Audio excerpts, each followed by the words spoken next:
Welcome in, everybody, to another episode of the Fantasy Football Show with No Name. My name is Clint, or as you can call me, you can see right here, you can call me Champ. And along with Big Ferg, Mr. Big Jeff over here. We got a little change of scenery today. Had to switch venues for this show today. And I'm super tired, bro. Just got back from Notre Dame for the weekend, as we were talking about before.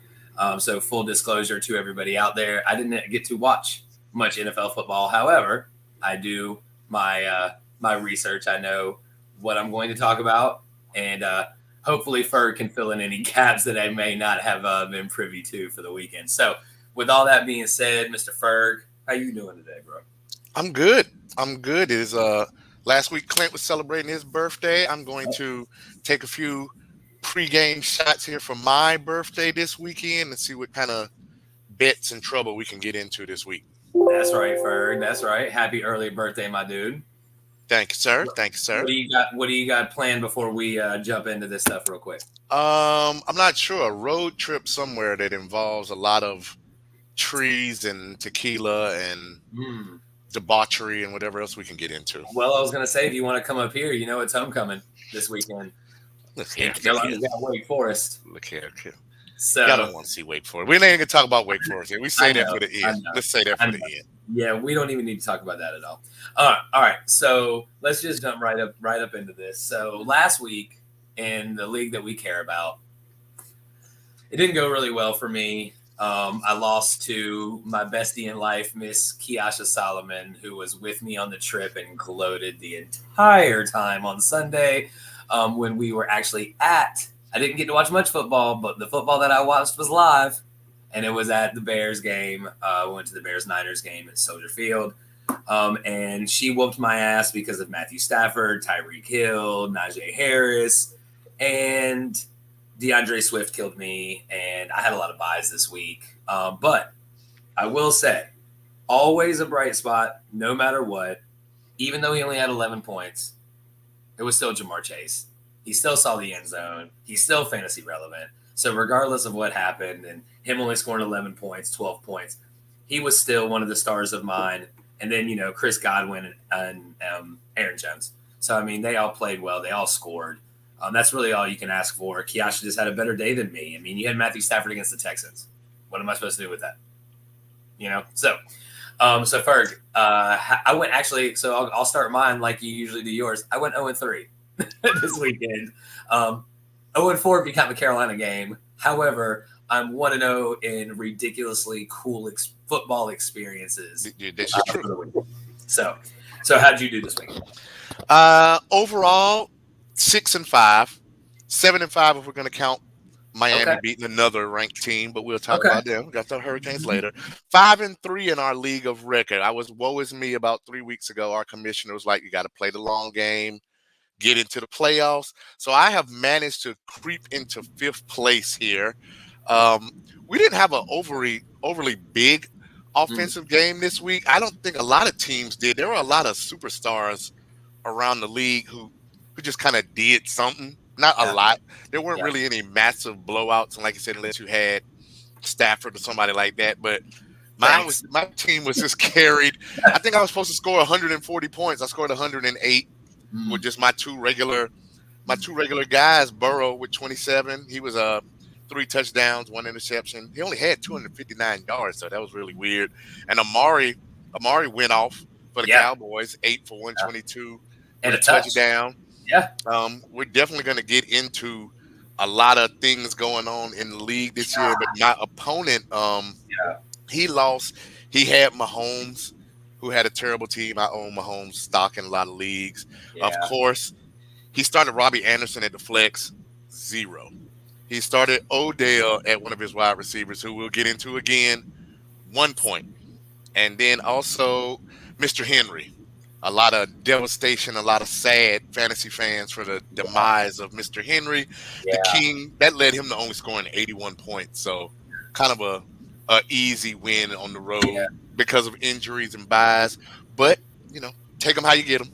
Yeah. A win's a win, right? So what we're going to do, we're going to try to we're going to try to speed through our normally scheduled programming because there is some things that we would, should, and will talk about. All right. So let's go through some studs real quick. We won't spend a lot of time. Anybody have any comments? Anybody that won leagues for them, won games for them last week? Please comment. Let's talk about these things. So my number one has got to be fellow Tar Heel, Mr. Michael Carter. This guy, he's been consistent the last 4 weeks. I mean, listen to this. Half point PPR, right? This is our league of record there, Ferg.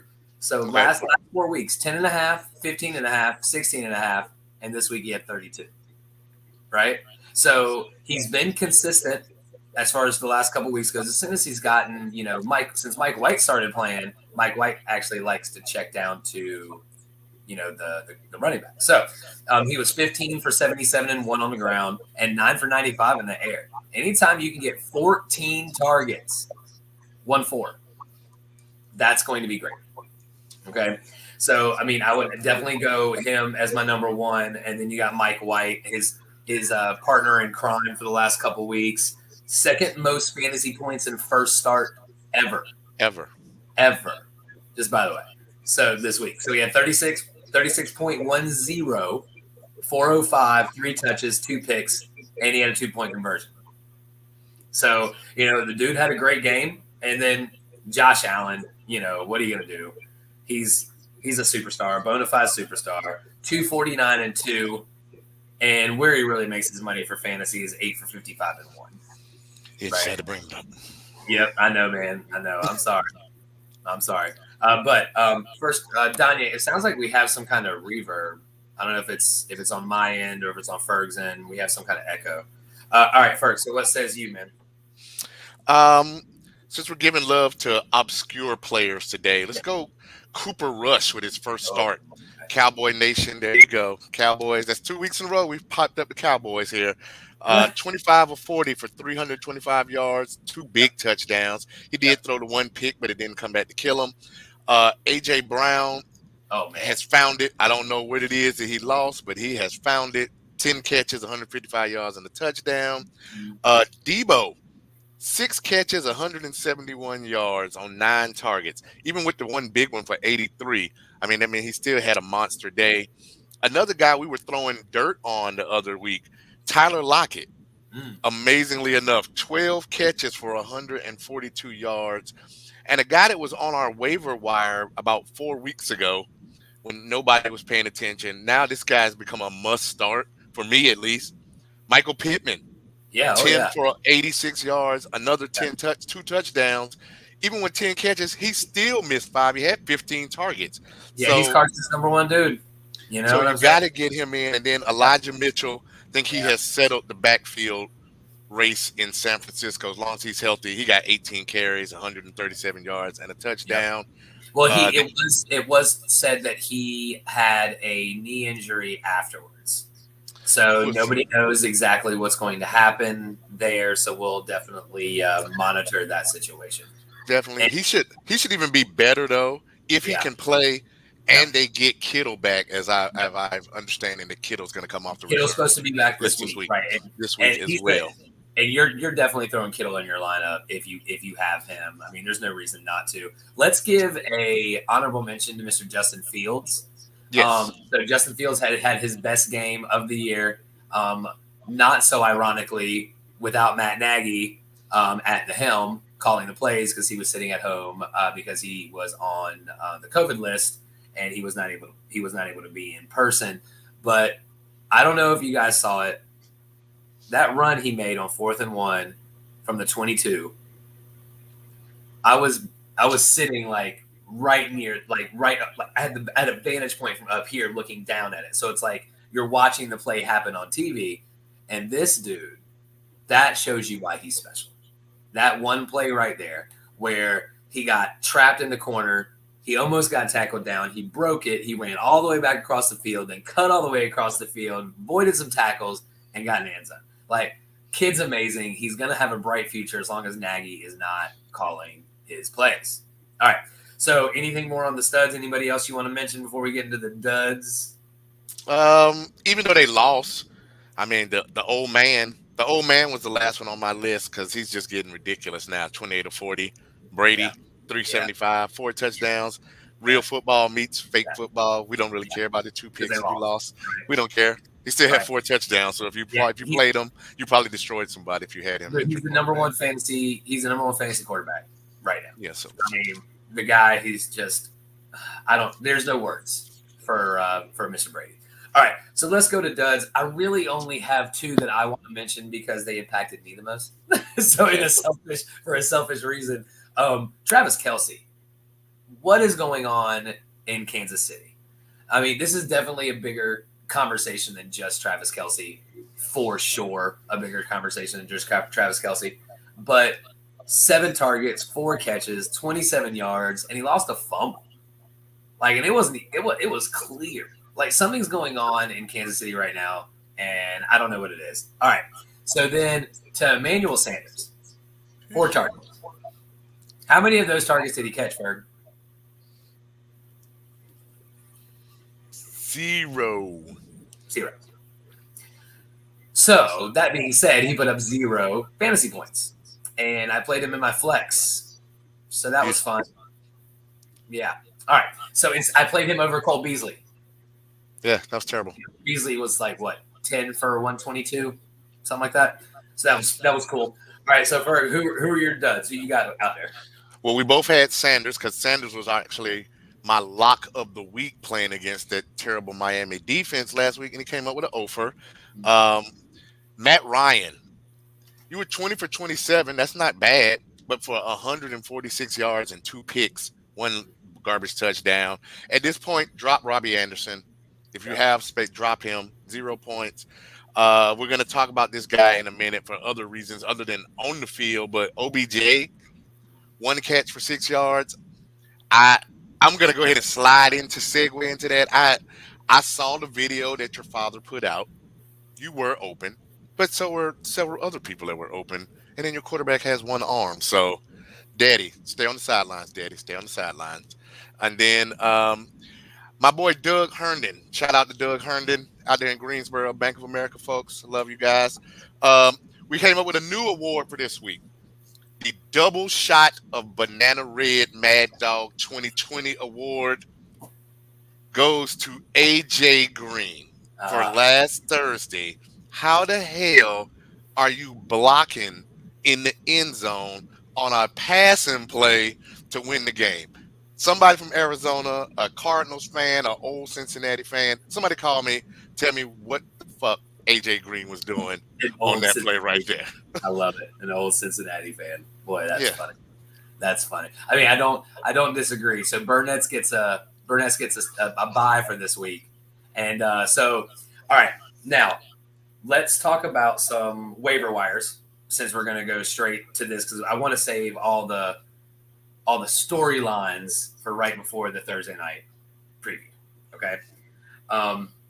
Whose wide receivers would you want rest of the season? Oh my gosh.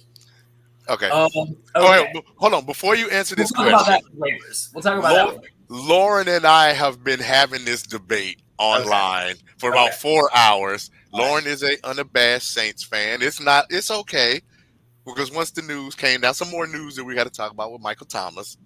We debated about. I said Saints wide receivers were shit. Mm-hmm. She defended her boys as she should, as I would for Waddle and Devontae Parker and whomever. But I simply said that out of a talent position, the Jets wide receivers are better than what the Saints currently put out on the field. Can I take the Dolphins wide receivers for 200, please? Yes.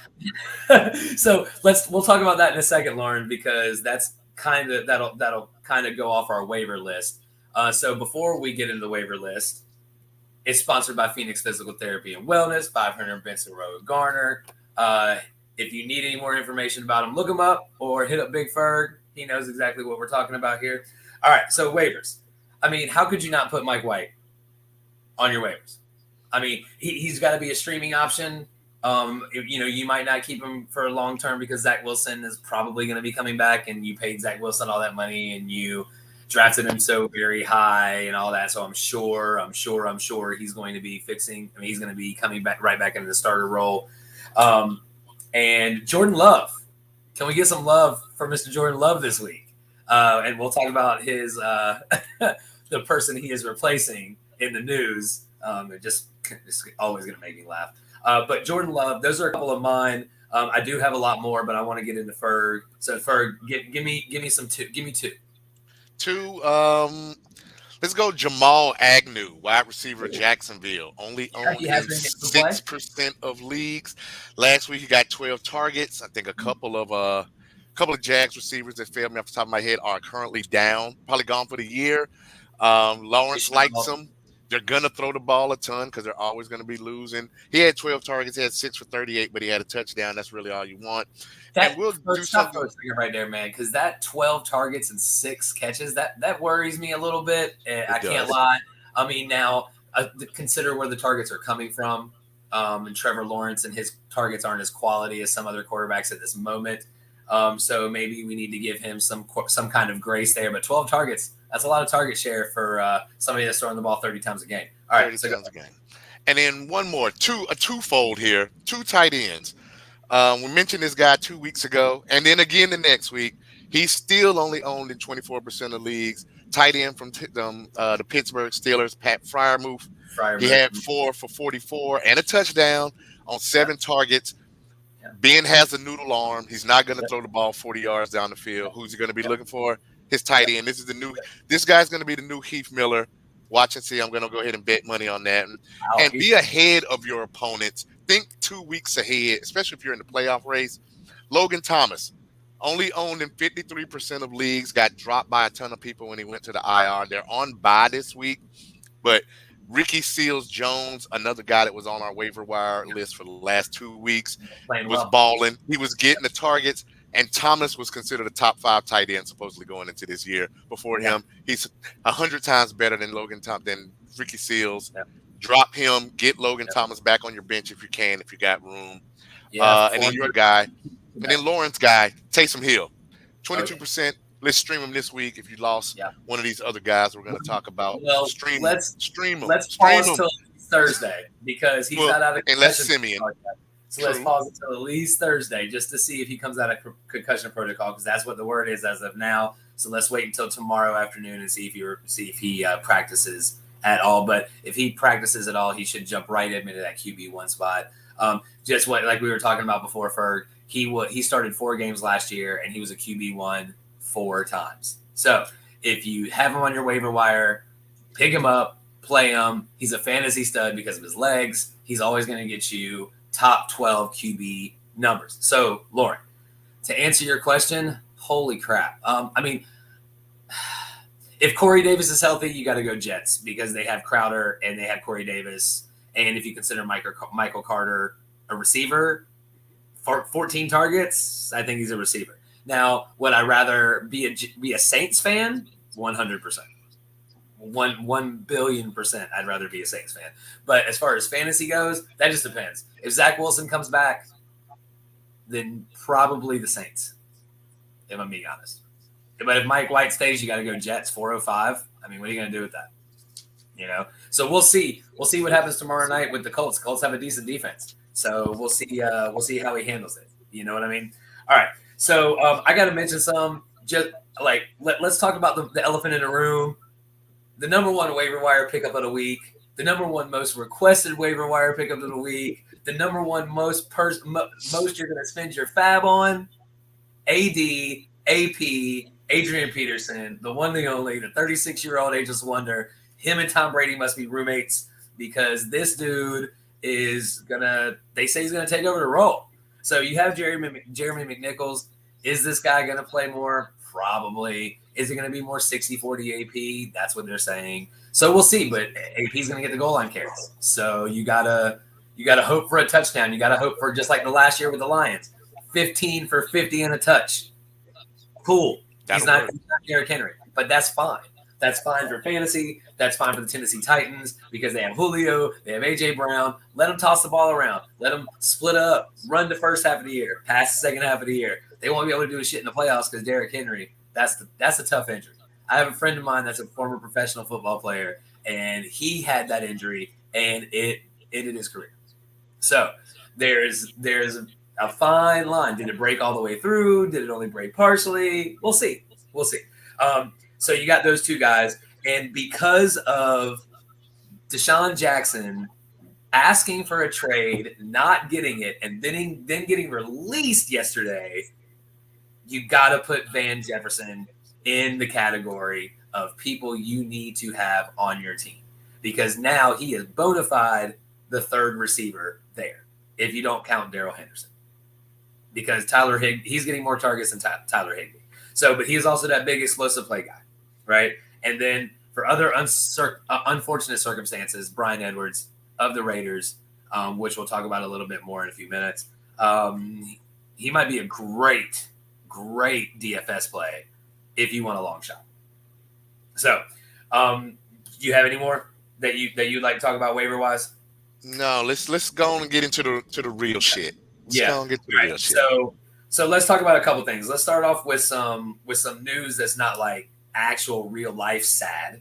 Michael Thomas put off his surgery until June, should have had it in May, was told to have it in April, and waited till June. Now he's having complications from his surgery. So he announced yesterday that he will not be playing anymore this year. Lauren, I know that's sad news, but something else is going on with this kid in between the ears. Not really sure what it is. But Michael Thomas, big issues there in New Orleans. And Derrick Henry, man, like the people who had Derrick Henry probably winning their leagues or close or in the top 3, right? And their season just went, imploded on itself. I mean, you can't replace this guy, right? So you were expecting him to be your workhorse the whole time, and then dude breaks his foot, breaks his 5th metatarsal. What are you going to do? You know, it's unbelievable. There's injuries seem like they've been worse this year. I don't know if you think that too. I don't know if it's just me and the perception. I don't know if it's the longer schedule and them trying to do different things as far as coaching staffs go. But that one really hurt some people. He's not on any of my teams, but I have some very close friends that were crying into their coffee cups when hearing that news on Sunday morning. So, Ferg, before we get into some other of the real shit, anything to say about any of that? Derrick Henry. To touch back what you said about the injuries, I'm old school football guy. I think that you gotta kind of toughen steel with steel. I think you're not wrong when you say that there's a lot of injuries going on, but I also think that as much as they say they're trying to be safe, that not hitting, not practicing, not wearing pads, it shocks to me that Derrick Henry even lasted this long. Yeah. Only because he's a mutant. They're going to run him into the ground, but guys getting hurt, soft tissue injuries, guys, things that we say, oh, this guy, what's the word they used to use? Rub some dirt on it, go back out on the field. These guys get hurt. These guys are gone like 5 or 6 weeks, which I know the real football GMs don't give a shit about our fantasy teams and the betting that we're doing and stuff like that.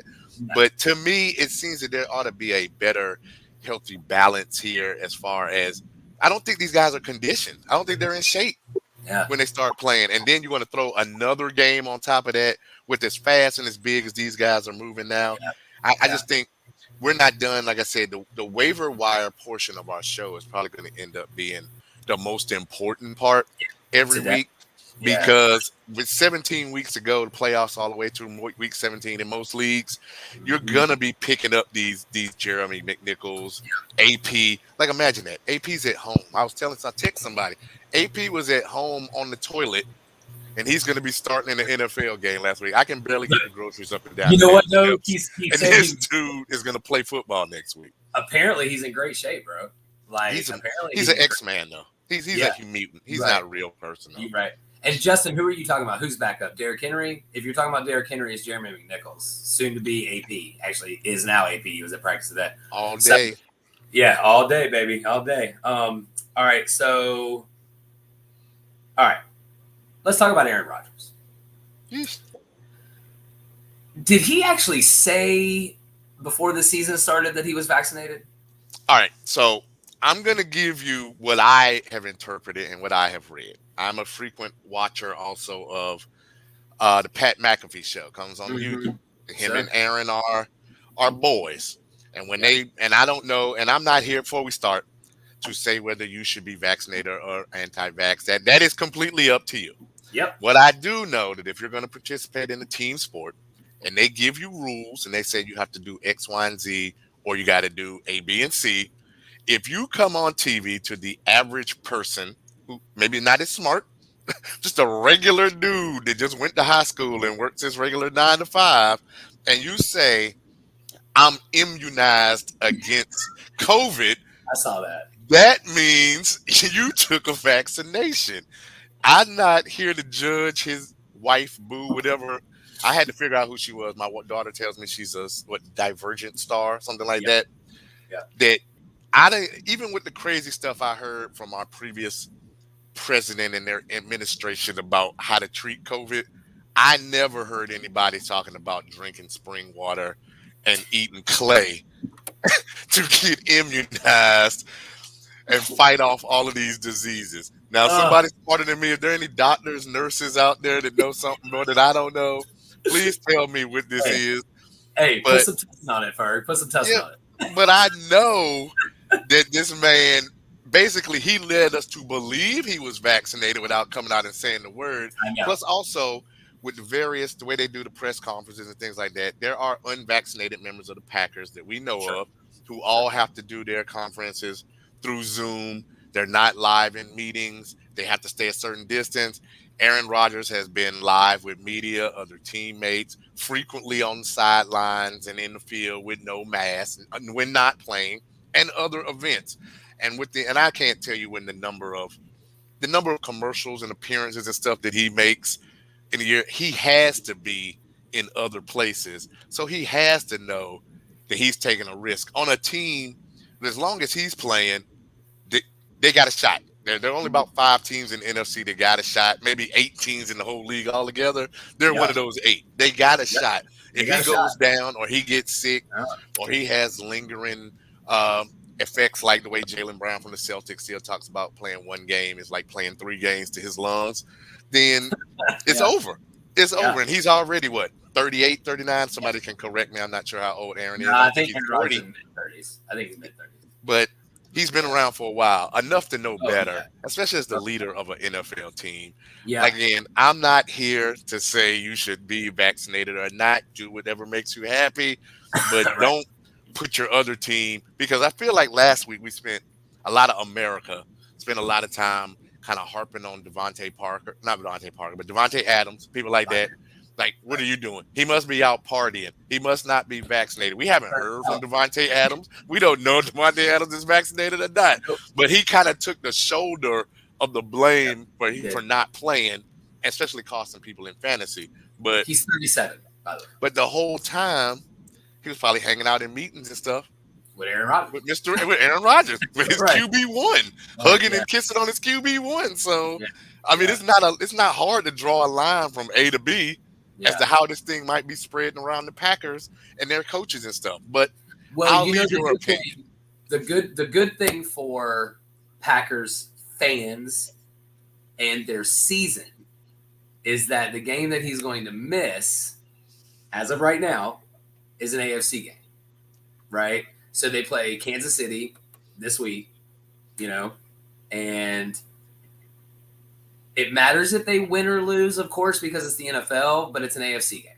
So it doesn't have anything to do with their division or anything to do with their positioning in the playoffs, right? The only thing it would have anything to do with is being the home field, having home jersey advantage at the Super Bowl, right? So this guy, Jordan Love, he's going to get a chance to play against considered maybe one of the best supposed teams in the NFL.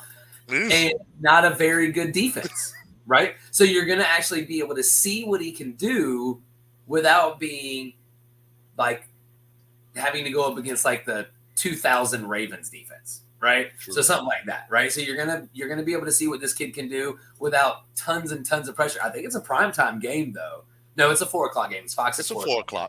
Yeah. So it's like, I don't know. I'm excited to see what Jordan Love can do because he has taken so much shit. And he has just had to sit there and eat it. And Rodgers, I heard somebody say today, and this was, I'm going to stop talking about Rodgers after I say this. State Farm is pissed because they had the chance to have Mahomes v. Rodgers, and now they've gone. They probably had new commercials queued up. They probably had all the things already ready to go, right? So State Farm is the real loser here, I guess. So we could add Saquon to that COVID list. Now, there was 12 members of the coaching staff and players that tested positive for the Giants. They redid the test, and only him and one of the coaches popped positive again. And so Saquon will also be out. Oh, skip back to Aaron Rodgers real quick. The first time, because he's not vaccinated, because he's not considered to be vaccinated by the NFL, he is eligible to return the day before they play the Seahawks. Right? So next Saturday, he is eligible for a return. Okay. If he has the negative test. If he has the 2 negative tests before then, correct. Yes. All right. So then we already kind of talked about Desean Jackson. It's kind of baffling to me why he wants to leave McVay, why he wants to leave LA where he is from. He said he just wasn't getting the targets. Dude's 38 years old. I say get what you get. You're making $4 million a year or whatever it is. Get what you get. And teach some new kids. Stop being that way. You're ending your career in your home city. I'm not really sure what's going on. Merrill, you joined us at a really good time, Mr. So we'll backtrack in a few minutes, maybe get your opinion on at least one thing before we get into the real serious stuff. But we were just talking about your boys, Saquon, and your Giants testing positive over here. But to wrap up, Desean Jackson, first, why does he want to leave LA, bro? Reports that I have read, though, and I don't have anything solid in here. The reporting is that basically Desean is a me guy. He's not a team guy. Yeah. And I guess when he was showing out red kicks against the Giants, and he was that guy on MTV Cribs and stuff, we don't really care that he was a me guy. But I hear something Shannon Sharp say all the time, that your talent and your bullshit can't be higher than the damn talent. They got to be even, or the other one got to be way higher. And now he's at a point where you're fast, but who isn't fast in the NFL technically? So, who really isn't fast is playing wide receiver? Well, a couple things. It's like the crazy hot scale, right? From How I Met Your Mother, right? If you're this hot, right? It's that kind of thing. But the thing is, like, you're allowed to be that guy. You're allowed to be that me guy when you're 20, 25, 26, 27 years old, right? But once you get into your 30s and you know that you've matured a little bit, you know these young kids are coming up, they need somebody to mentor them like you had somebody mentor you. You're back at home, for goodness sake. You're playing for your coach. And then you want to bounce. Like, so, no, they didn't trade him. They're like, fuck you. We'll just cut you. You. That was it. It's amazing to me how that happened. But that should tell you all you need to know about where Desean is, though. If the Rams, who have basically given away every draft pick for the next 10 years, couldn't trade Desean Jackson for a 6th, 7th round pick 3-4 years from now, that means nobody wants him. So he's planning on signing with somebody for a hometown for the straight discount. I mean, he probably ends up on a losing team, but I guess he just wants to get catches. He just wants stats, man. He just wants stats. I have a not so crazy projection about where D-Jax might end up, and that would be the Raiders. Oh yeah, they got wide receivers out here. They got wide receivers out here killing people. Dude, see how you do. We'll talk about that. I do want to get your thoughts, Merrill, on Derrick Henry. Did he hurt you being gone? Nah, not really. Okay. I had him in the league, but it didn't help because the rest of the team. We'll have to talk to Isaac and see how he feels. And see how he feels about his number 1 overall pick. The number 1 pick in our league of record is dead. It worked. Now. It worked. It didn't help me. I had such bad luck. I got a league where I had Derrick Henry and I'm 2-6. because I got probably like the third most points in the league, but I just ran into buzzsaws everywhere. It happens, bro. Look, I lost at Hoofnagel, and I went up a spot. Yeah. Right? You know what I'm saying? I got demolished by Kiasha and went up a spot. Dude, I wanted it. I wanted it, didn't realize I won because everybody on my team screwed me. So I thought I lost, and so when I opened up my app yesterday, I was like, oh, I won. Oh, so, I had to listen to Kiasha about that because she was with me all weekend. All right, so now let's get into some real shit real quick. Let's talk about Calvin Ridley. He is stepping away from football because he took off for personal reasons, and then it came out that he was going to step away from football to concentrate on mental health. So we have a real Simone Biles situation here. Yeah. Take care of yourself, bro. Do you? And I hope that everything's cool, everything's fine with him. But there needs to be, and I think there is, right? But I don't think it's very good. Like a protocol for the NFL to say, or not a protocol, but like a path for help that people are comfortable doing. Because it doesn't seem like, because football is such a masculine sport, right? It's like, oh, I'm okay. Guys, get help if you need it. You know, talk to somebody. Shit, doesn't matter. Doesn't have to be some professional. Talk to a friend. Talk to anybody that'll listen. So, but glad he's getting help. Glad he's stepping away, taking time for him. Hopefully he'll come back. Don't drop him. If you have an IR spot, put him on it because it's eligible. I did it today. So put him on the IR spot if you can. And anything else about that, guys? Anything you guys want to say about Calvin Ridley? Just get some help. What was he doing? I didn't own him anywhere. Was he having a good season? He had 2 good games. Okay.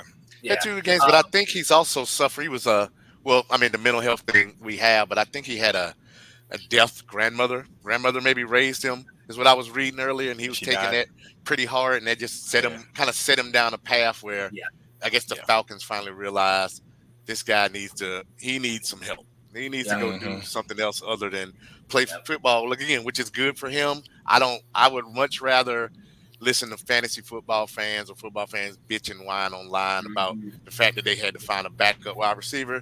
They pick up the file and read that he shot himself in the head in his house or some shit like that. Yeah, so it's talking to somebody. So good for you, Calvin. Good for you, Calvin. Or if he decided to drive his car at 3 a.m. with a double alcohol limit at 156 miles an hour.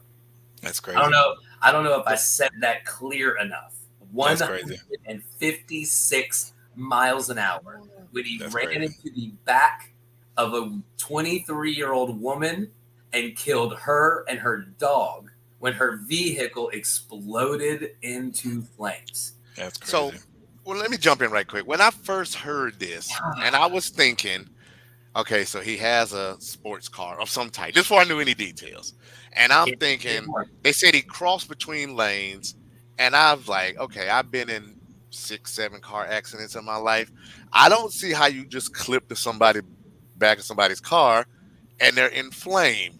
But then when I saw the video, I was like, well, what's going on? There's a ball of fire in the street and he's laying on the ground, or proposed to be somebody that's him, because I don't remember seeing the girlfriend.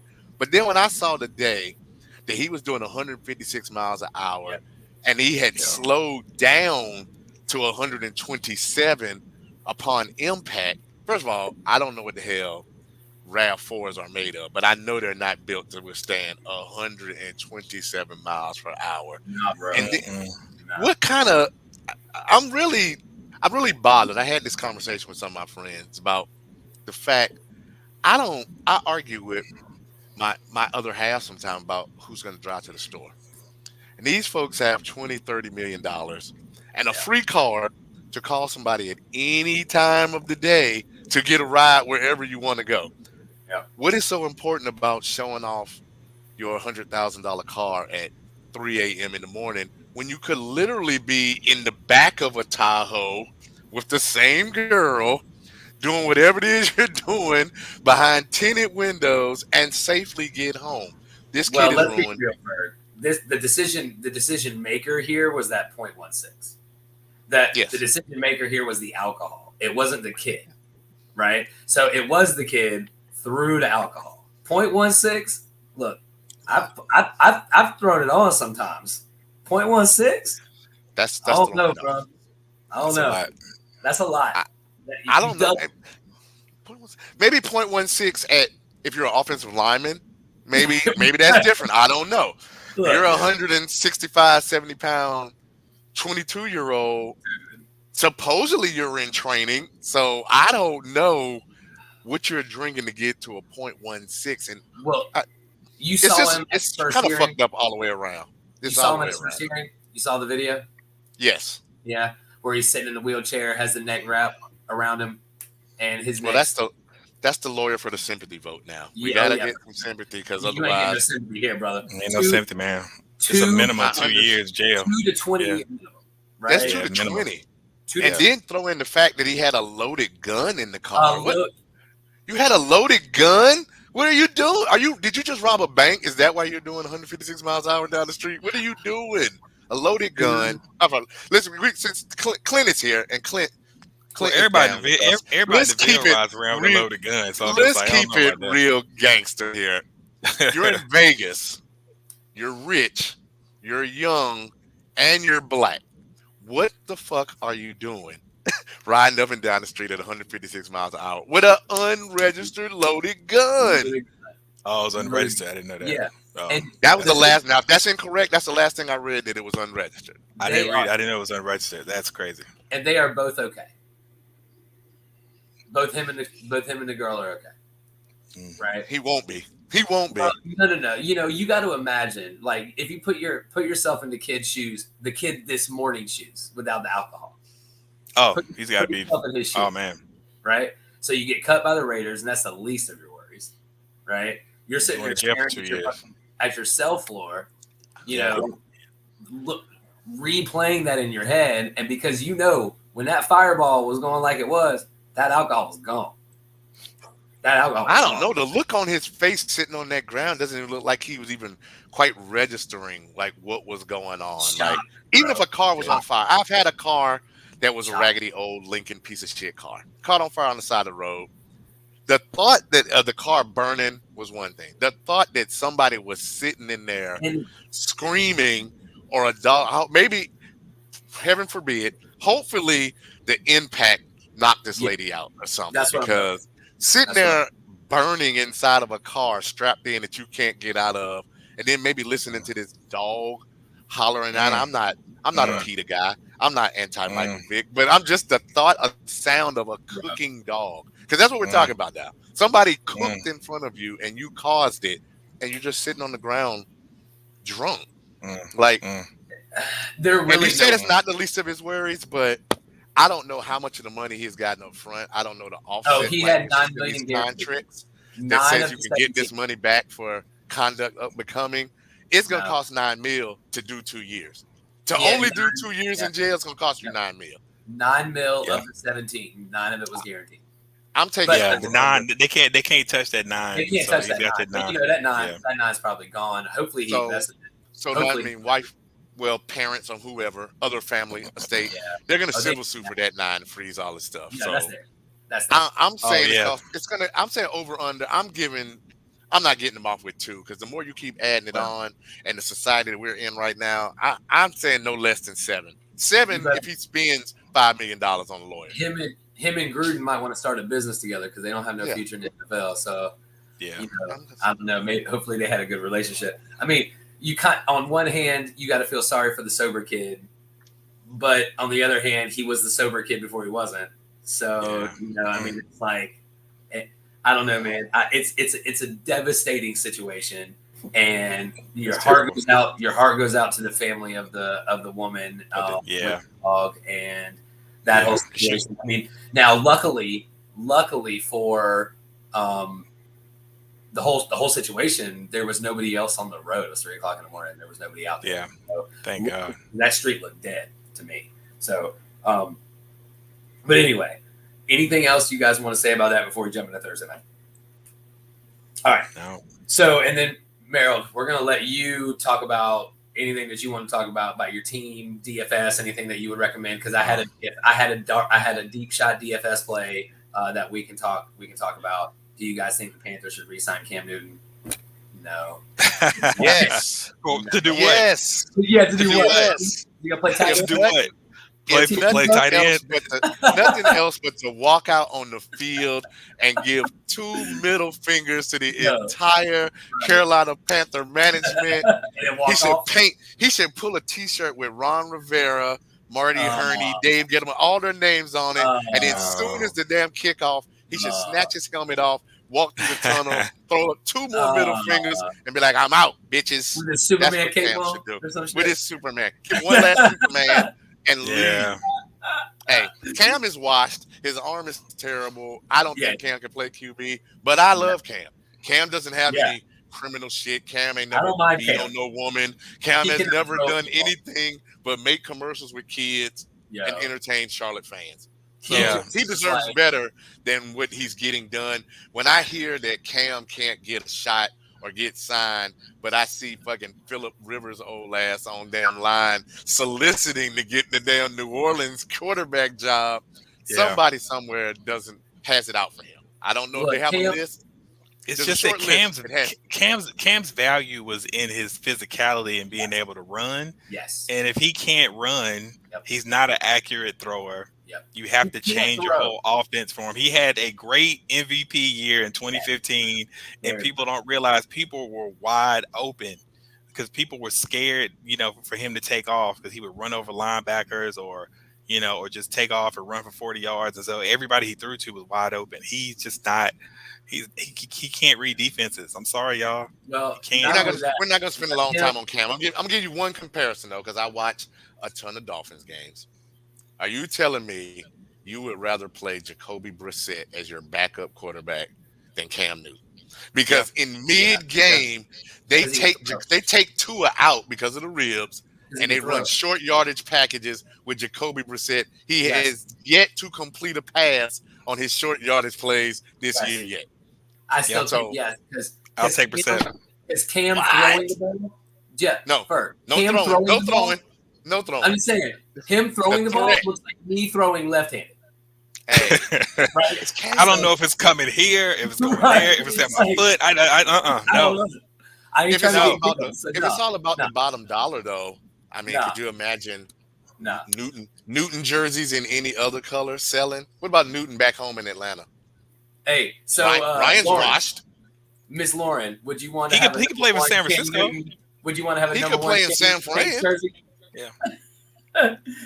So interested to hear that. Interested to hear that answer. All right, so let's jump into to Thursday night. So I mean, what a game! Yeah, hopefully it's better than the Seahawks game.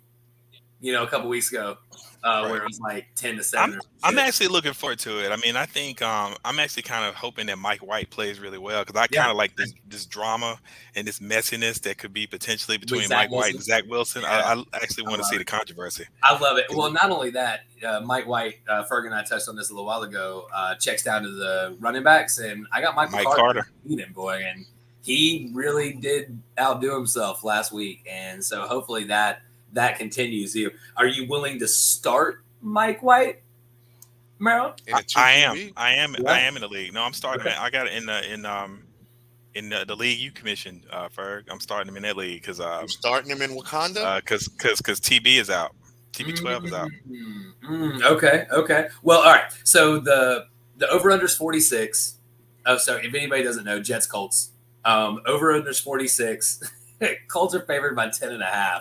So that puts it 28-18-ish, right? So not a huge point spread not a point spread you want to play guys in, but honestly, there's really not much fantasy value here. Are you going to play Mike White? Sure, he's a streaming option. We talked about it a little while ago. Are you going to play Michael Carter? Yes, you're going to play Michael Carter. You're definitely playing Michael Carter.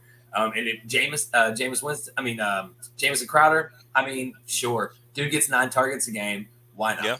Right. Yeah. Got to play Michael Pittman. You got to play Pittman. We definitely got to play Pittman. Sure. We'll see. As I said, we'll see against Indianapolis. They actually have a good defense. So we'll see what Mike White's able to do. I like the Michael Pittman thing. Ferg, we talked about it earlier, but man, I don't necessarily think he's like a must start in this matchup. because you don't think so? I don't know. We'll see. He's their one. I know. Right? I think he's creeping in the must start every week.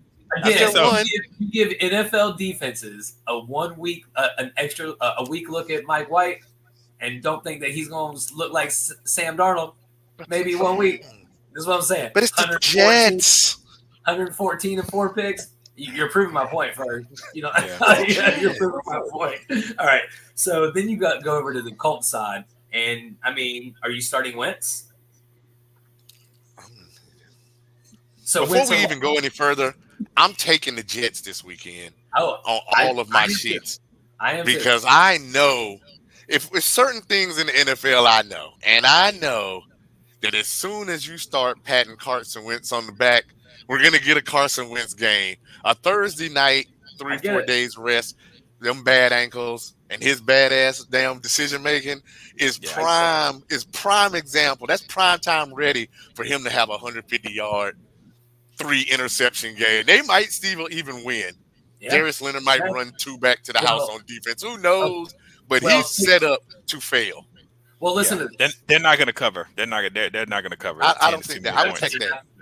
Yeah. Well, listen to this. So Jonathan Taylor is the number 2 fantasy running back on the year as far as points per game goes. He's a beast.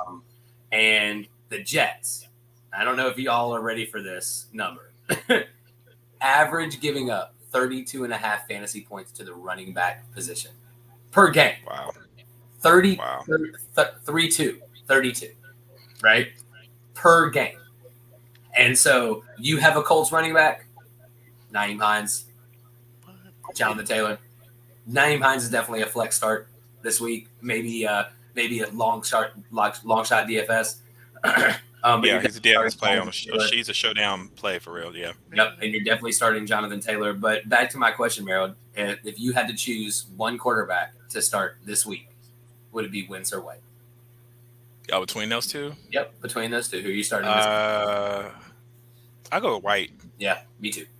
Yeah, just because they'll be losing. I feel like Jonathan Taylor's gonna have a big strong game. They all White on the comeback coming back on getting the yards. Yeah. 2 touchdowns and a pick, probably 300 yards. Yeah, I don't see that's out of the realm of possibility. I say 2017 Jets.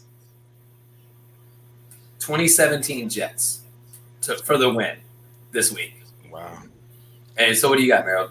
Before Ferg tells us how we did last week. Oh, wait a minute. Yeah, you're going to tell us how we did last week because we were all off. Oh, God. We were terrible. I wanted to ball that paper away, but I think I still saved it. We were bad. We were bad last week. I had 28-20. No, I didn't. That's not right. No, you did not. 21-17 Jets. 21-17 Jets this week? Okay. Yeah. So 2017 for me, Ferg. 21-17 for the commit. I think he stole my number. He stole my number. So I'm still going to go Jets, but I'm going to go 17-14 Jets. Wow, it's a clean sweep here, boys. Okay. It's a clean that's sweep. bad. That's not good. That's not good. We're all on the Jets. You got but we were also off the Cardinals too. We was also all on the Cardinals, and I'm looking at these scores. We had, I think Clint went first. Yeah. Because I know mine was last. I think this is Clint. 35-17 cards. Yep. 38-31 cards.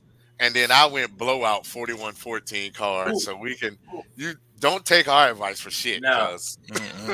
Yeah, just bet the opposite of whatever we say when we pick that. But look, man, if D-Hop doesn't pull his hamstring, which is true, that would have been a blowout. Because because he dusted that dude. He dusted that dude. He probably would have had 2 touchdowns that night. So, Merrill, before we wrap this up, brother, how'd your Hoofnagel go? Oh yeah, I won. I barely won. I mean, so it started off with Kyler Murray giving me like 8-9 points. D-Hop getting hurt. Who else screwed me? Leonard Fournette. He was trash. Kelsey. Trash. Yeah, he was our duds list. Who else was trash? I'm trying to think. Who else was catches in a fumble, bro? Come on, man. I forgot who my flex was. Oh, my flex was okay. I had Chuba Hubbard. He was all right. Yeah, he sucks. and then I had DJ Moore. God, he sucks. And I have Cordero Patterson. He's always pretty solid, dude. Especially without Ridley, for the rest of the year or for the foreseeable future. But golly, man. I mean, if something's wrong. With me and Ferg we were having like a little text conversation during the game. He's hurt or Kelsey's either hurt or washed or well, it's two things. They're playing like that cover 2 shell on the Chiefs, and they won't come out of it, and they won't run the ball, which I don't understand because that Derrick Gore dude looked like Larry Johnson. Yeah, we didn't get the Derrick Gore on our waiver list. 18%. That dude looked like 2003 Larry Johnson out there, boy, just killing. I was like, man, y'all need to run that dude every time, but they wouldn't run him. They'll run the dude. They had that one play, the one drive where they ran him the whole time, and he got a touchdown easy. And then they come back, get the ball next time, and they throw the ball 3 straight times. I'm like, what are y'all doing? You got Patrick Mahomes, man. I mean, it's just dumb. Yeah. And then you throw the ball to Tyreek Hill like 58 times. 58 times. Like 10 catches for like 90 yards. I mean, like, I get it. I get it, man. We were talking about it earlier about what's wrong with the Chiefs. Nobody really knows what's going on. I mean, they can't stop. They won't take the easy stuff. They won't take what people are giving them. People are saying run the ball, run. Have gotten so smart. They think that they're so smart. We'll say that they have to be. I think I'm gonna steal this one from. I think I heard Skip Bayless say that they can't live up to the video game reputation that we have given them. So Patrick and them got to score 4 plays, 80 yards every time they touch. The defense isn't that good. The really only difference, and I think that they're playing the exact same way they've always played, is that they were plus, I think we saw during the game that night, plus 30 in turnovers at this point last year, and now they're last in the league. I don't know how many Patrick had the other night, but at the time they showed the graphic, they were negative 11. They were leading the league, or maybe negative 19, leading the league in turnovers. So it wasn't just his interceptions. There was some fumbles in there, some other bull. It wasn't all Patrick, but like I said, we have decided that Patrick we have anointed him Patrick. We've anointed him as Jordan Braun, Brady level, and he well deserved it for 2.5 years. But now, me and Murray, I think we talked through the text conversation. He's Matt Ryan. We'll see. Let him turn it around. Let him turn it around. You know what I mean? Let's give him a couple of more games and see what he can do with his upcoming schedule. I mean, you have for real. Merrill, we said it last week. If he lost to your boys, you're gonna call it a wrap, right? Yeah, that was it. They don't like support. They don't like support. If they lose to a Aaron Rodgers-less Green Bay Packers, we might have to have the same conversation. I don't think they lose to them. I'm not gonna look for the Chiefs again until they play Dallas the week after that. Yeah, I think they got Dallas. They got Dallas and then Minnesota. Yeah. Let me see where they are on the other side of this Dallas Minnesota, because 2-1. 2-1 with them in the AFC means they're still in it. Well, they're still in it with an extra game. They're still in it if they go 2-1. They should definitely win on Sunday. They should. I don't know. Unless we find out Jordan Love is the next Patrick Mahomes. We don't know. I've never seen the guy throw a pass. Not in preseason, nothing. I've never seen him play. I mean, he came in. He came in a little. Let me see what they have. All right, so they have right now the Chiefs by 7.5. And the over-under's at 48. So they're not giving much offensive love to this game either. So, but I mean, rightfully so. I mean, it's funny because any game that the Chiefs were in was a guaranteed 50, 55, 56, something like that. And now you're under 50. You're under that threshold where you want everybody to play, on your fantasy team, and McCole Hardman made some noise last week, so, do you pick him up? I can say no, but that's just me. I'd rather have Brian Edwards. All right, Merrill, you got any quick DFS tips for the people out there before we wrap up the show? Oh, I think tomorrow night people ought to put Jonathan Taylor in that captain spot. Do one lineup with Jonathan Taylor in the captain spot. Do another lineup with Michael Carter in the captain spot. To get some cheap points, play Crowder, play trying to think of somebody that's a long shot. Desean Jefferson. For Thursday night? No, for Thursday. Thursday. Oh, you're talking about just overall? No, just for Thursday. Just do yourself a favor. Do a couple lineups. Michael Carter, captain spot. Jonathan Taylor, captain spot. Have one game where you feel like Jets are coming back. Yeah. And have one. And the game where you have Michael Carter in the captain spot, put Wentz in one of your flex spots, and the other game where you got Jonathan Taylor, put Mike White in there. It's a good call. And don't forget, take all of your Thursday night players out of your flex positions, put them in your regular spots in your lineup so you have that flexibility come Sunday if you need it. Do not forget that's very important to fantasy success, at least something that I've seen anyway the last couple of years when I've actually realized that that's a good idea. So, all right. So anybody else have anything to say before we wrap this show up, fellas?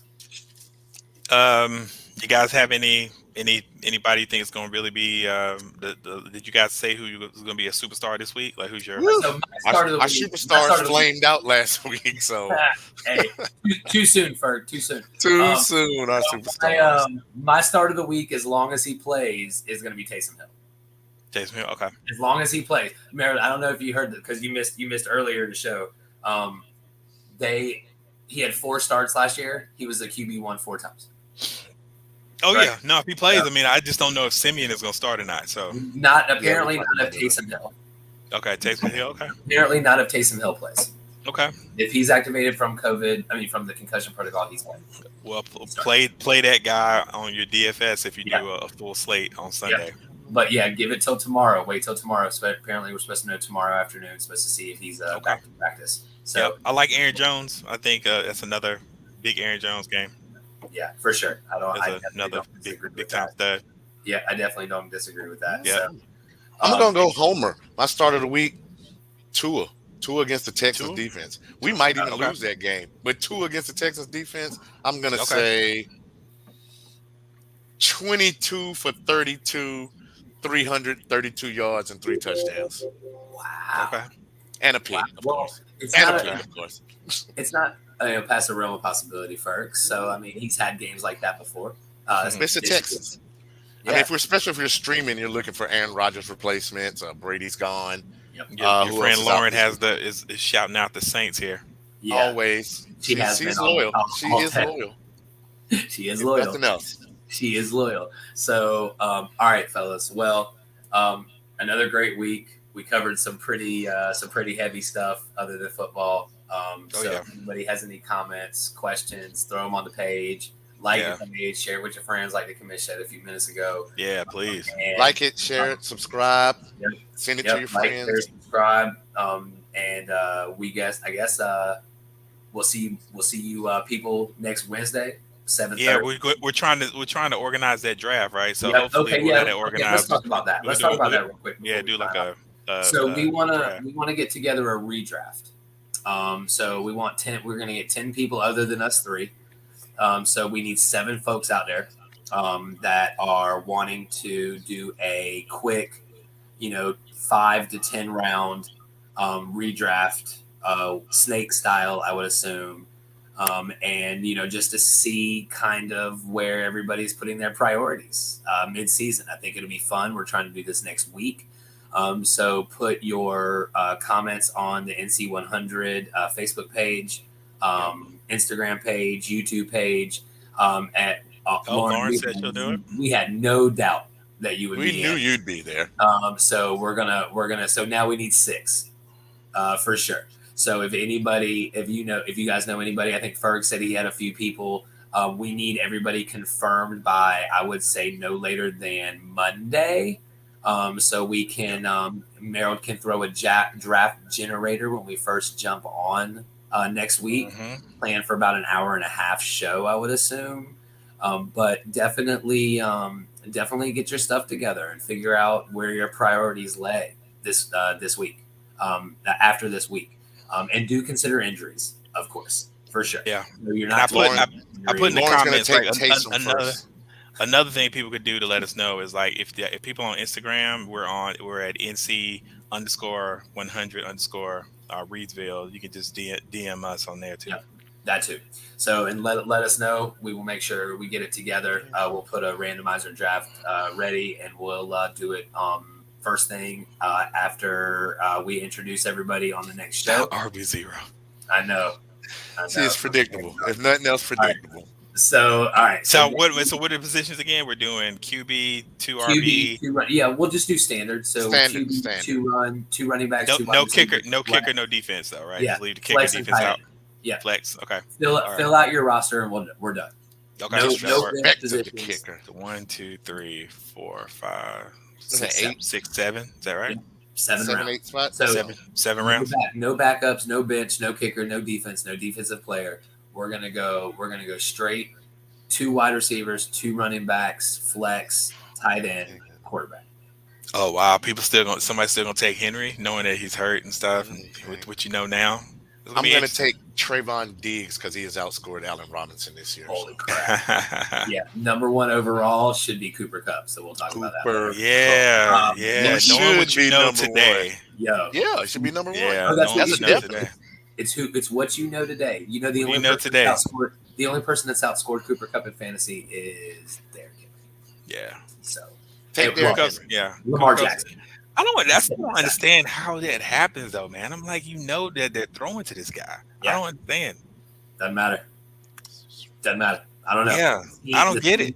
The schemes are doing it, brother. I'm not really sure. Yeah. I mean, it's a scheme, and the dude just is strong and he got some moves, man. Ray's like, hey, you don't have to cover the white guy, right?